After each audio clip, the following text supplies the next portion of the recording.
Iran বিশ্ব রাজনীতির এমন এক নাম যাকে কেউ পুরোপুরি বুঝে উঠতে পারে না। সব সময় যেন পর্দার আড়ালে নিঃশব্দে নিজের কাজ চালিয়ে যায়, কিন্তু এবার মনে হচ্ছে ইরান আর চুপ করে নেই। দুনিয়াকে নতুন করে চমকে দিতে তারা যেন প্রস্তুত। সাম্প্রতিক কিছু রহস্যজনক ঘটনার পর আন্তর্জাতিক নিরাপত্তা বিশ্লেষকরা এখন একটাই প্রশ্ন করছেন, ইরান আসলে কি করছে। বিশেষ করে ইরানের তৈরি নতুন এক মিসাইল প্রকল্প নিয়ে এখন চারিদিকে গুঞ্জন। বলা হচ্ছে এটি হতে পারে ইরানের ইতিহাসের সবচেয়ে বড় এবং সবচেয়ে শক্তিশালী ক্ষেপণাস্ত্র। কিন্তু অদ্ভুত ব্যাপার হলো কেউ এটা সরাসরি নিশ্চিত করে বলছে না। সব কিছু হচ্ছে গোপনে, চুপি চুপি। এমনকি যেসব দেশ বিশ্ব নিরাপত্তা নিয়ে সারাক্ষণ নজর রাখে তারাও এখনও পর্যন্ত এই বিষয়ে প্রকাশ্যে তেমন কিছুই বলছে না। এই মিসাইলের নাম কি, কত দূর পর্যন্ত যেতে পারে, কিংবা কত পাওয়ারফুল, এইসব নিয়ে নির্ভরযোগ্য তথ্য এখনও স্পষ্টভাবে সামনে আসেনি। তবে একটি গোপন ভিডিও ফাঁস হওয়ার পর আলোচনা আরও বেশি বেড়ে গেছে। ভিডিওতে দেখা যায় একটি বিশাল গোপন কারখানার ভেতরে বড় আকারের একটা ক্ষেপণাস্ত্র তৈরি করা হচ্ছে। শুধু এর দৈর্ঘ্য আর গঠন দেখেই বোঝা যায় এটা সাধারণ কোনো মিসাইল নয়। অনেক বিশ্লেষকের ধারণা এর ওজন, ইঞ্জিন ক্ষমতা এবং জ্বালানির ধরন এমনভাবে বানানো হচ্ছে যাতে এটি একবার উড়ানো হলে কয়েক হাজার কিলোমিটার দূরে যেতে পারে।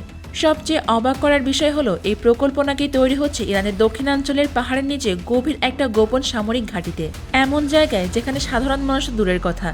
ইরানের অনেক উচ্চপদস্থ কর্মকর্তাও প্রকল্পটি সম্পর্কে বিস্তারিত জানেন না। এই প্রকল্পের সাথে আরেকটি রহস্যময় বিষয় জড়িয়ে গিয়েছে, তা হলো চীনের ভূমিকা। কিছু গোপন রিপোর্টে দাবি করা হচ্ছে এই পুরো প্রজেক্টে চীন প্রযুক্তিগত সহায়তা দিয়ে থাকতে পারে। এমনকি ধারণা করা হচ্ছে চীন থেকে ইরানে এমন কিছু যন্ত্রপাতি পাঠানো হয়েছে যা সাধারণ কোনো সামরিক প্রজেক্টে ব্যবহার করা হয় না। বিশেষ ধরনের ইলেকট্রনিক কন্ট্রোল সিস্টেম, উন্নত সেন্সর প্রযুক্তি, রাডার অ্যাভয়েডেন্স ডিজাইন, এমনকি শক্তিশালী জ্বালানি উপাদান। অনেক বিশ্লেষকরা বলছেন চীন হয়তো সরাসরি মিসাইল বানায়নি, কিন্তু তারা এমন কিছু প্রযুক্তি দিয়েছে যেগুলো ছাড়া এই প্রকল্প বাস্তবায়ন করা ইরানের জন্য অনেক কঠিন হতো। কিছু আন্তর্জাতিক সূত্র এবং লিক হওয়া তথ্যে বলা হয়েছে এই ক্ষমতা 80 থেকে 100 মেগাটন পর্যন্ত হতে পারে। যদিও এটা এখনও নিশ্চিতভাবে প্রমাণিত নয়, তবুও এই সংখ্যাটা শুনলেই বোঝা যায় এটা কোনো সাধারণ কিছু নয়। তুলনা হিসাব করলে বলা হয় 1945 সালে হিরোশিমায় যে পারমাণবিক বোমা ব্যবহার করা হয়েছিল সেটি ছিল মাত্র 15 কিলোটন।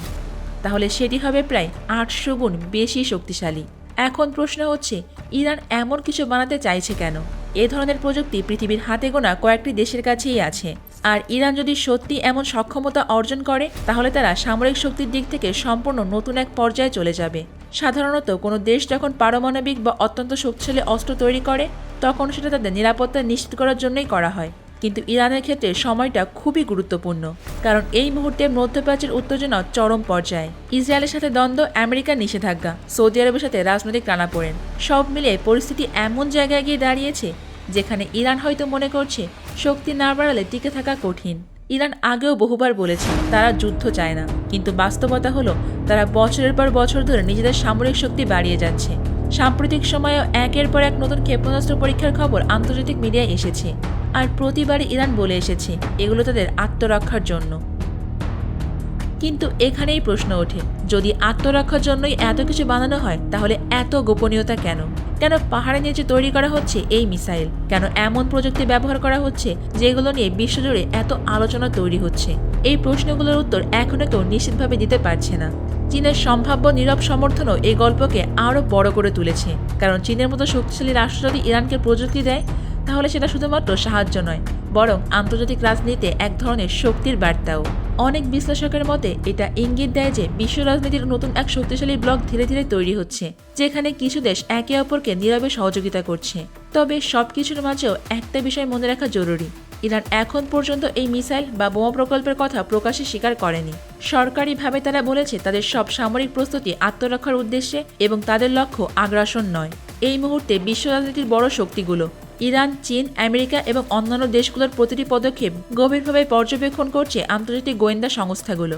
কেউ হয়তো এখনই কিছু বলছে না, হয়তো আরও ভিডিও ফাঁস হবে, হয়তো নতুন কোনো তথ্য সামনে আসবে, অথবা হঠাৎ করে একদিন সবাই জানতে পারবে এই রহস্যের আসল সত্যটা।